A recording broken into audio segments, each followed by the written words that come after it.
நடப்பு ஐபிஎல் தொடரில் பெங்களூரு அணி முதல் தோல்வியை சந்தித்தது. குஜராத் அணி 8 விக்கெட்டுகள் வித்தியாசத்தில் வெற்றி பெற்றது. பெங்களூரு சின்னசாமி மைதானத்தில் போட்டி நடைபெற்றதால் ஆர்சிபி ரசிகர்கள் திரண்டிருந்தனர். இருப்பினும் முதலில் பேட் செய்த பெங்களூரு அணியில் விராட் கோலி, படிக்கல், கேப்டன் பட்டிதார் ஆகியோர் அடுத்தடுத்து சொற்ப ரன்களில் வெளியேறி அதிர்ச்சி அளித்தனர். மறுமுனையில் Livingstone, Jitesh Sharma, Tim David அதிரடியால் பெங்களூரு அணி 20 ஓவர்கள் முடிவில் 169 ரன்கள் சேர்த்தது. அடுத்து களமிறங்கிய குஜராத் அணியில் சாய் சுதர்சன், பட்லர் அதிரடி ஆட்டத்தை வெளிப்படுத்தினர். இதில் பட்லர் 39 பந்துகளில் 5 பவுண்டரிகள், 6 சிக்சர்களுடன் 73 ரன்கள் குவித்து வெற்றிக்கு வழிவகுத்தார். பெங்களூரு அணியில் இருந்து கழற்றிவிடப்பட்ட ஷிராஜ் அபாரமாக பந்து வீசி ஆட்டநாயகன் விருதை வென்றார்.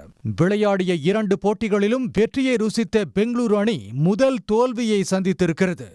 இன்றைய போட்டியில் Sunrisers Hyderabad, Kolkata night Riders அணிகள் மோதுகின்றன.